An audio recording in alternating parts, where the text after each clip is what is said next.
और मैं क्वेश्चन पढ़ूंगा, आपका आंसर उधर से आना चाहिए। 100 क्वेश्चन में मुझे 12 से 15 प्रश्न ऐसे मिले हैं जो मैंने आपको शायद नहीं पढ़ाया है, तो उसका आंसर मैं बताते हुए चलूंगा, और बाकी 80 से 90 प्रश्न आप पढ़ चुके हैं, तो अपना मूल्यांकन करिए कि कितने क्वेश्चन आप लोगों। पहला क्वेश्चन है, उत्तरांचल गठन के बाद उत्तर प्रदेश में कितने विधानसभा क्षेत्र शेष बचे हैं? 401, 202, 403, 404। देखिए, ये जब प्रश्न पूछा गया था तो इसका आंसर कुछ और था। हाँ, मिल जाएगा श्रुति, आज जरूर मिल जाएगा। कल मैंने शायद, याद नहीं आ रहा, मेले पढ़ाया था क्या शायद में। उत्तरांचल गठन के बाद उत्तर प्रदेश में कितने विधानसभा क्षेत्र शेष बचे हैं? देखिए, पहले जब उत्तरांचल भी था तो और भी जिले इनके थे, विधानसभा क्षेत्र और भी थी, और भी सीटें यहां पर थी। आपको पता है लगभग सब 485 सीटें थी उत्तर प्रदेश में।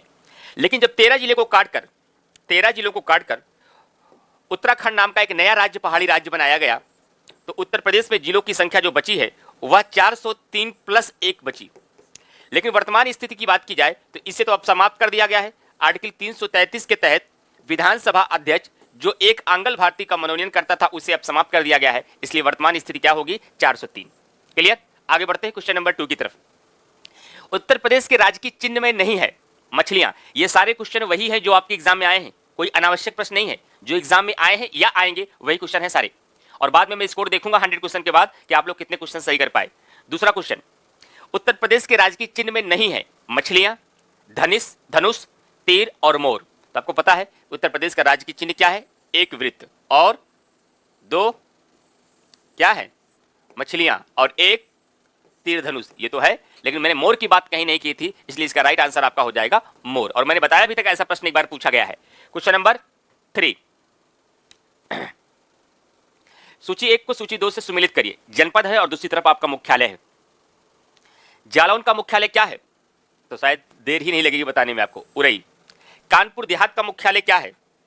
कानपुर देहात का मुख्यालय क्या है? कानपुर है, देहात है, इसका मतलब 2 नाम होगा। अकबरपुर माती, संत रविदास नगर, छोड़ दीजिए, कुशीनगर, पडरौना। देखिए, मैं एक तरीका बताता हूं, जब कभी भी मैच द फॉलोइंग वाले क्वेश्चन आपके सामने आए तो मैच द फॉलोइंग वाले क्वेश्चन को करने के लिए जो आपको नहीं क्लियर है उसे छोड़ दीजिए, जो आपको क्लियर है पहले उसे मिला लीजिए, तो जो क्लियर नहीं वो अपने आप क्लियर हो जाएगा। जैसे आपको ये भदोही और संत रविदास नगर नहीं याद आ रहा था, तो संत रविदास नगर भदोही बाद में कर दी। जब पूछा गया था तो ये डिस्ट्रिक्ट आपका था, तब भदोही इसका मुख्यालय था, इसलिए इसका आंसर क्या बनेगा? A का 4 B का 1। देखिए, A का 4 B का 1 कहां है? A का 4 B का 1 केवल एक ही जगह है, और इसलिए राइट आंसर इसका हमारा क्या हो जाएगा? A हो जाएगा। क्वेश्चन नंबर 4, उत्तर प्रदेश का राजकीय पुष्प क्या है? टेसू, गुलाब, नीलकमल या चंपा। उत्तर प्रदेश का राजकीय पुष्प क्या है? तो टेसू। इसी टेसू को क्या कहा जाता है? पलास कहा जाता है। क्या? टेसू को पलास भी कहा जाता है, तो इसका राइट आंसर हमारा हो जाएगा ए। अच्छा, मैं ब्लैक से लिख रहा हूं तो ब्लैक तो क्लियर होगा ना, क्योंकि व्हाइट बैकग्राउंड है, रेड और ब्लू से लिखा गया है, तो मैं कंट्रास्ट से लिख रहा हूं ताकि चीजें थोड़ा स्पष्ट हो पाए आपको।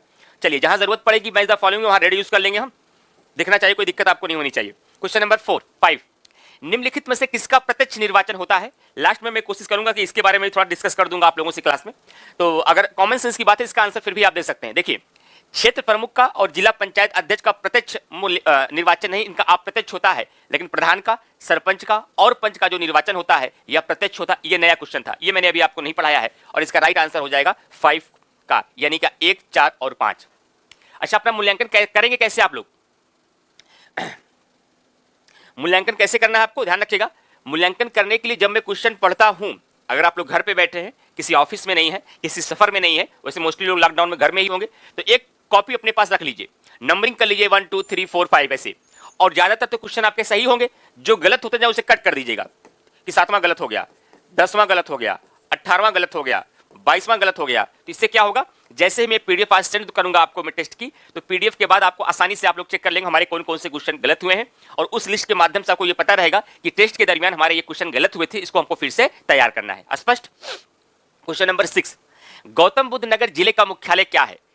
ग्रेटर नोएडा, गाजियाबाद, रमाबाई नगर या फिर नोएडा। क्वेश्चन क्या है? गौतम बुद्ध नगर का मुख्यालय क्या है? सारी ये मुख्यालय भी मैंने आपको बताया था, और ये भी आपका एकदम क्लियर होगा। जल्दी से बताइए कि गौतम बुद्ध नगर का मुख्यालय क्या है। क्वेश्चन नंबर 6 है, ग्रेटर नोएडा, गाजियाबाद, रमाबाई नगर या नोएडा। तो इसका मुख्यालय आपका क्या है? इसका मुख्यालय है आपका नोएडा। आगे बढ़ते हैं क्वेश्चन नंबर 7 की तरफ। क्वेश्चन नंबर 7 क्या है कि उत्तर प्रदेश विधानसभा के प्रथम अध्यक्ष कौन थे? उत्तर प्रदेश विधानसभा के प्रथम अध्यक्ष की बात कर रहे हैं। मदन मोहन वर्मा, पुरुषोत्तम दास टंडन, आत्माराम गोविंद खेर या नफीकुल हसन? तो ध्यान रखिएगा, उत्तर प्रदेश यानी विधानसभा के भी अध्यक्ष पूछे जाते हैं, प्रथम अध्यक्ष, और लोकसभा के भी प्रथम अध्यक्ष पूछे जाते हैं। प्रथम पूछा जाता है और वर्तमान पूछा जाता है। तो विधानसभा के प्रथम अध्यक्ष जो थे पुरुषोत्तम दास टंडन थे। कौन थे? पुरुषोत्तम दास टंडन थे। शायद आंसर आपने लगा दिया होगा, आपका मूल्यांकन हो चुका होगा। और लोकसभा के प्रथम अध्यक्ष जीवी मावलंकर थे। जीवी मावलंकर थे, यानी कि गणेश वासुदेव मावलंकर थे। लेकिन करंट से अगर जोड़े तो वर्तमान में विधानसभा उत्तर प्रदेश के अध्यक्ष जो है, जहां तक मैं याद कर पा रहा हूं, उनका नाम है हृदय नारायण दीक्षित। क्या नाम है? हृदय नारायण दीक्षित। लेकिन वर्तमान में ये शायद उन्नाव से संबंधित है, ये उन्नाव से संबंधित है। और यदि मैं गणेश वासुदेव मावलंकर की जगह लोकसभा में वर्तमान अध्यक्ष की बात करूं तो उनका नाम शायद क्या है? ओम बिड़ला। क्या नाम है? ओम बिड़ला नाम है। और आपको पता है कि ओम बिड़ला कहां से सांसद हैं? राजस्थान से सांसद हैं। और राजस्थान के किस सीट से? वहां पर कोटा एक स्थान है, कोटा से वह सांसद हैं। और इसलिए इसका राइट आंसर आपका हो जाएगा पुरुषोत्तम दास टंडन। क्या? पुरुषोत्तम दास टंडन। आगे बढ़ते हैं क्वेश्चन नंबर 8 की तरफ। वीवी गिरी नेशनल श्रम संस्थान स्थित है। मोस्ट इंपॉर्टेंट, जब मैंने आपको शोध संस्थान पढ़ाया तो शोध संस्थान में सबसे पहले मैंने इसी का डिस्कशन किया था कि वीवी गिरी राष्ट्रीय श्रम संस्थान स्थित है नोएडा, नई दिल्ली में, गाजियाबाद में, गुरुग्राम में। तो इसका राइट आंसर आपका क्या हो जाएगा? नोएडा में है। कहां पे है? नोएडा में है। आगे बढ़ते हैं क्वेश्चन नंबर 9 की तरफ कि उत्तर प्रदेश कृषि अनुसंधान परिषद स्थित है कहां पर? मेरठ में, बुलंदशहर में, लखनऊ में, गोरखपुर में? तो जल्दी से बताइए कि लखनऊ में स्थित है आपका क्या? उत्तर प्रदेश कृषि अनुसंधान परिषद। इसकी स्थापना कब हुई थी? 1989 में। 1989 में। और कोई खास बात? हाँ, इसमें एक खास बात यह है कि उर्दू को द्वितीय राजभाषा का दर्जा दिया गया था। द्वितीय राजभाषा का दर्जा दिया गया था उत्तर प्रदेश में 1989 में ही। मेरठ की कोई एक खास बात जो अब तक पढ़ चुके हैं आप लोग, मेरठ में एक खास बात है कि यहाँ पे नौचंदी मेला लगाया जाता है। क्या? नौचंदी मेला लगाया जाता है। बुलंदशहर में कोई खास बात अभी पढ़ा आप लोगों ने? हाँ, खुर्जा में सर आपने एक शोध संस्थान बताया था, उसका नाम था कांच एवं सिरेमिक। कांच एवं सिरेमिक शोध संस्थान आपने अभी हाल ही में बताया था, इसलिए बुलंदशहर को हमको याद रखना है। गोरखपुर में तो बहुत सारी बातें आप लोग जान चुके हैं। ये वर्षा की दृष्टि से सबसे बड़ा जिला है, सबसे बड़ा जिला है। और गोरखपुर में आपने क्या जाना? यहाँ पर विश्व का सबसे बड़ा प्लेटफॉर्म है। और गोरखपुर में क्या जाना? यहाँ पर आपने बताया है खिचड़ी मेला लगता है। और गोरखपुर में क्या बताया? ये आपने बताया है यह गंडक परियोजना से लाभान्वित जिला है। और गोरखपुर में क्या बताया? ये उत्तर पूरब क्षेत्र का मुख्यालय है। क्या? ये उत्तर पूरब क्षेत्र का मुख्यालय है। और गोरखपुर में क्या इंपॉर्टेंट है? यहां पर गीता प्रेस है, यहां पर गीता प्रेस है। और इसे क्या बोलते हैं? इसे नाथ नगरी के नाम से भी जानते हैं हम लोग। क्या? नाथ नगरी के नाम से जानते हैं। ये वर्तमान में जो उत्तर प्रदेश के मुख्यमंत्री हैं आदरणीय योगी आदित्यनाथ का संसदीय क्षेत्र भी रहा है। तो इस तरीके से ऑपरेशन करते हुए चीजों को समझिए। ऐसे हिस्ट्री पढ़िए, ऐसे ज्योग्राफी पढ़िए, ऐसे पॉलिटी पढ़िए। मैंने खेल का सामान इसलिए नहीं बताया है क्योंकि मैंने अभी मेरठ के बारे में ये आपको उद्योग नहीं पढ़ाया है, जो पढ़ाया उससे ही रिलेटेड अभी मैं बातें कर रहा हूं। हाँ, नौचंदी मेला लगता है मेरठ में। तो आंसर इसका लखनऊ हो गया। क्वेश्चन नंबर 10, केंद्रीय औषधि एवं सुगंधित पौध संस्थान कहां पे स्थित है? तो मैंने आपको याद होगा लखनऊ में जितने भी महत्वपूर्ण संस्थान थे, चाहे ड्रग वाला था, चाहे फिश जेनेटिक था, चाहे विश्व विज्ञान था, चाहे आपका बॉटेनिकल संस्थान था, चाहे भातखंडे संगीत विश्वविद्यालय था, सब लखनऊ में था। इसका राइट आंसर हो जाएगा लखनऊ में। क्या इन सब में आप में क्या कुछ इसके बारे में कुछ खास बता सकते हैं? सहारनपुर में आपने क्या पढ़ा है? School of paper technology. School of paper technology Saharanpur में बनाया गया है। और सहारनपुर में क्या खास पढ़ा है आपने? सहारनपुर उत्तर प्रदेश का सबसे उत्तरी जिला है। और क्या पढ़ा है? कल हमने एक मेला पढ़ाया था, शाकंभरी देवी का मेला। क्या? शाकंभरी देवी का मेला भी उत्तर प्रदेश में है, सहारनपुर में है। और सहारनपुर कितने राज्यों को स्पर्श करता है? 3 को। कौन कौन सा? हिमाचल प्रदेश है, उत्तराखंड है और हरियाणा है। इन 3 राज्यों को स्पर्श करता है। और अभी तो सहारनपुर में कुछ आपको बताया नहीं है। हाँ, सहारनपुर में सहसावा हवाई अड्डा है। कौन सा? सहसावा हवाई अड्डा भी आपका कहां पर है? सहारनपुर में है। ये भी मैंने आपसे डिस्कस किया था। उसके बाद कानपुर में तो काफी चीजें आप लोगों ने पढ़ ली है कि यहां पर दलहन शोध संस्थान है। क्या? दलहन शोध संस्थान बनाया गया है कानपुर में। यहां पर handicap doctor Bhimrao Ambedkar handicapped विश्वविद्यालय भी बनाया गया है। यहां पर चर्म संस्थान बनाया गया है, चर्म शोध संस्थान बनाया गया है। और इसी कानपुर में राष्ट्रीय चीनी संस्थान है। क्या? राष्ट्रीय चीनी अनुसंधान संस्थान भी बनाया गया है। इसे भी आप लोग कानपुर में ध्यान रखिएगा। और कानपुर में क्या है? एक कृषि विश्वविद्यालय है। क्या नाम है उसका? चंद्रशेखर आजाद कृषि विश्वविद्यालय है। इसकी स्थापना कब हुई? 1974 में की गई। कब? 1974 में चंद्रशेखर कृषि विश्वविद्यालय की स्थापना 1974 में की गई है। ये भी कानपुर में है। और क्या है यहाँ पर? एक यहाँ पर जेके कैंसर संस्थान है, जेके कैंसर संस्थान है, और साथ ही क्या क्या है, जेके मंदिर भी यहाँ पर है। क्या, जेके मंदिर भी इसी कानपुर में है। और कानपुर में कुछ आपने खास पढ़ा, इतनी सारी चीजों को कानपुर में आप लोगों ने पढ़ा है, इसे ध्यान रखिएगा। चित्रकूट में अभी कोई खास नहीं पढ़ा आप लोगों ने, या चित्रकूट में एक वन्यजीव विहार पढ़ा है, और वह कौन सा वन्यजीव विहार है वो कमेंट बॉक्स में आप लोग कमेंट करके बताइए, कौन सा कमेंट बॉक्स में आपने चित्रकूट पढ़ा है। ध्यान रखिएगा, मैं व्याख्या में केवल उतना ही डिस्कस अभी कर रहा हूं जितना अब तक मैंने पढ़ा दिया है, जो नहीं पढ़ाया है उसको डिस्कस नहीं कर रहा हूं मैं। इसका राइट आंसर हो जाएगा लखनऊ। आगे बढ़ते क्वेश्चन नंबर 11 की तरफ। भारतीय साग भाजी शोध संस्थान स्थित है बंबई में, जबलपुर में, वाराणसी में, मऊ में। तो उत्तर प्रदेश स्पेशल है तो मुंबई जबलपुर हो ही नहीं सकता, ये तो क्लियर हो गया। तो साग भाजी वेजिटेबल रिसर्च इंस्टीट्यूट कहां पर स्थित है, वाराणसी में। वाराणसी में क्या क्या पढ़ लिया आपने, यहां पर ध्रुवपद मेला लगता है। क्या, ध्रुवपद मेला कल आपने पढ़ा है। इसी वाराणसी में आपने पढ़ा है गंगा महोत्सव मनाया जाता है। क्या, गंगा महोत्सव इसी वाराणसी में आपका मनाया जाता है। और कुछ आपने वाराणसी में तो नहीं पढ़ा है, वाराणसी में ध्रुवपद मेला पढ़ा है, गंगा महोत्सव मना है, और वाराणसी में और कुछ भी पढ़ा है। ठुमरी गायिका गिरिजा देवी का जन्म यहीं पर हुआ है, यहां पर मुंशी प्रेमचंद का जन्म हुआ है, यहां पे कबीरदास जी का जन्म हुआ है, यहां पर आपका यहाँ पर उस्ताद बिस्मिल्लाह खान का यहाँ पर जन्म हुआ है, बिस्मिल्लाह खान का जन्म हुआ है। और यहाँ पर गोलघर में रानी लक्ष्मीबाई का जन्म हुआ है। किसका, रानी लक्ष्मीबाई का जन्म हुआ है। ये सब भी आपने वाराणसी में पढ़ा है। और वाराणसी से संबंधित अभी कोई खास बात आपको मैंने नहीं बताया है, तो इतनी सारी चीजें आपके वाराणसी से इंपॉर्टेंट है एग्जाम के लिए। मऊ में मैंने कोई डिस्कस अब तक नहीं किया है, बस इतना याद रखिएगा, मऊ जो है यह बिहार को स्पर्श नहीं करता है, लेकिन गाजीपुर स्पर्श करता है। आगे बढ़ते हैं क्वेश्चन नंबर 12 की तरफ। भारतीय दलहन शोध संस्थान लखनऊ में है, प्रयागराज में है, कानपुर में है, या आगरा में है। तो भारतीय दलहन शोध संस्थान की यदि बात की जाए तो दलहन शोध संस्थान आपका कानपुर में है। अभी व्याख्या में भी आपने देखा। टेस्ट कराने का मतलब यही है कि पूरा का पूरा जो कुछ अब पढ़े हैं आप उसे। चित्रकूट में महावीर वन्यजीव विहार आपका ललितपुर में है, ललितपुर में है महावीर वन्यजीव विहार, वहां रानी देवी है। हाँ, लाल बहादुर शास्त्री का 80 घाट बनाया गया है। ठीक, अभी मैंने भारत माता का मंदिर नहीं बनाया है, अभी हमने काल भैरव का मंदिर नहीं बताया है आपको, अभी मैंने संकट मोचन का मंदिर नहीं बनाया है, अभी मैंने घाट नगरी नहीं बताया है, अभी वाराणसी से संबंधित बहुत कुछ जाने। हाँ, हैंडलूम शोध संस्थान है, वहां पर हैंडलूम भी शोध संस्थान भी बनाया गया है। तो इसका आंसर तो ये हो गया। प्रयागराज से कुछ खास बातें, निराला आर्ट गैलरी इसी प्रयागराज में है। गोविंद वल्लभ पंत सामाजिक विज्ञान संस्थान, हरिश्चंद्र संस्थान, और यहां पर एक पेपर टेक्नोलॉजी भी है।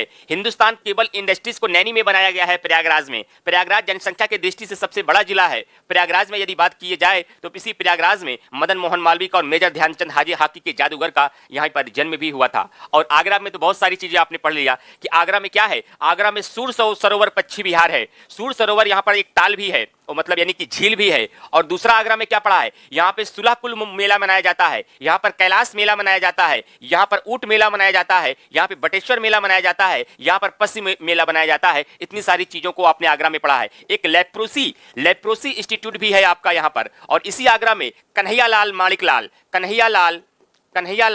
माणिकलाल हिंदी संस्थान भी इसी आगरा में बनाया गया है। इतनी सारी चीजें आप आगरा में जानते हैं। Question number 13, school of paper technology कहां स्थित है। अब तो आपके लिए खेल हो गया ये। हाँ, दिवाली महोत्सव नहीं आता कभी एग्जाम में। स्कूल ऑफ पेपर टेक्नोलॉजी कहां स्थित है, अलीगढ़ में, गोरखपुर में, मुरादाबाद में, सहारनपुर में। इसका राइट आंसर हो जाएगा सहारनपुर में। अब व्याख्याएं हो चुकी हैं। अलीगढ़ में कोई एक खास बात देख लेते हैं, ये हरियाणा को स्पर्श करता है, और इसी अलीगढ़ में शेखा पक्षी विहार है, जो उत्तर प्रदेश का सबसे छोटा पक्षी विहार है। ऐसे पढ़िए पूरी इंडियन ज्योग्राफी को, ऐसे पढ़िए पूरे वर्ल्ड ज्योग्राफी को। दक्षिण अमेरिका ले लीजिए तो दक्षिण अमेरिका से संबंधित सारे खनिज, सारे राजधानियां, सारे उद्योग, सारी पहाड़, सारे दर्रे, सारी एवरेस्ट, सारी चोटियां एक साथ बोलिए। फिर इसको बड़े विस्तार में पूरा एक महाद्वीप उठा लीजिए, महाद्वीपों को लेकर अफ्रीका महाद्वीप उठा लीजिए।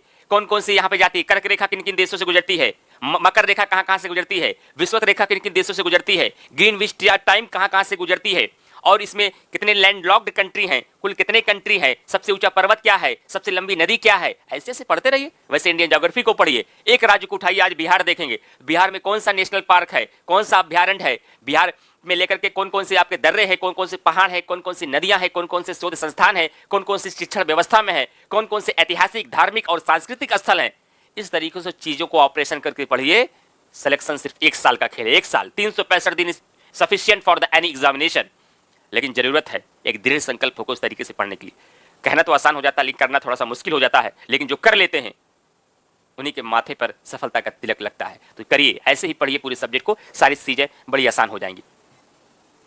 उत्तर प्रदेश का सबसे छोटा पश्चिमी बिहार पटना पश्चिमी बिहार है। नहीं, गलत हो गया, वो बदल गया है ब्रिजेश कुमार, वो चेंज हो गया, उसे देखिए ध्यान से। आगे बढ़िए, क्वेश्चन नंबर 14। भारतीय चारागाह, वो पहले था भैया, ब्रिजेश कुमार वो पहले था, चेंज हो गया है। भारतीय चारागाह एवं चारा अनुसंधान संस्थान कहां पर स्थित है? बहराइच में, रांची में, झांसी में या पटना में? इसका राइट आंसर हो जाएगा चारागाह एवं चारा अनुसंधान जो है आपका, ये झांसी में है। झांसी में और क्या पढ़ा है आपने? आयुर्वेद महोत्सव मनाया जाता है। क्या? आयुर्वेद महोत्सव इसी झांसी में मनाया जाता है। और क्या पढ़ा है? झांसी में आपका माता टीला बांध है। क्या? माता टीला बांध बनाया गया है। और क्या पढ़ा है? इसी झांसी में पथरई बांध बनाया गया है। अभी मैंने पढ़ाया नहीं, परिवहन जब पढ़ाऊंगा तो उत्तर दक्षिण पूरब पश्चिम का गलियारा इसी झांसी से जाता है। यह क्वेश्चन बड़ा एग्जामिनेशन में बार बार आपसे पूछा जाता है। झांसी ऐसा जिला है जो अकेले केवल ललितपुर को स्पर्श करता है, इसे भी ध्यान रखिएगा। आगे बढ़ते हैं, question number 15। Doctor Ambedkar institute of technology for handicapped आ गया। हैंडीकैप्ड अवस्थित है आगरा में, प्रयागराज में, कानपुर में या लखनऊ में? तो इसका राइट आंसर आपका हो जाएगा कानपुर में। ये सारे वैसे ही क्वेश्चन है जो एग्जाम में आते हैं, यूपी स्पेशल कथन कारण में ज्यादा नहीं आते हैं, आता है तो मैच द फॉलोइंग में आता है। इसलिए मैच द फॉलोइंग के 50 क्वेश्चन आपको मैं अलग से कराऊंगा, सारी मैच द फॉलोइंग। आगे बढ़ते हैं, क्वेश्चन नंबर 16। गुरु गोविंद सिंह स्पोर्ट्स कॉलेज है कहां पर? सैफई में, लखनऊ में, मेरठ में या वाराणसी में? तो जल्दी से बताइए, गुरु गोविंद सिंह स्पोर्ट्स कॉलेज कहां बनाया गया है? यह बनाया गया है आपका लखनऊ में। सैफई में तो सैफई महोत्सव लगता है। क्वेश्चन नंबर 17 आ गया, ये मैच द फॉलोइंग। ऐसे प्रश्न आते हैं मैच द फॉलोइंग में। जब ऐसे प्रश्न आपके एग्जाम में आ जाए ना, तो जो आता पहले उसको पहले कर लो।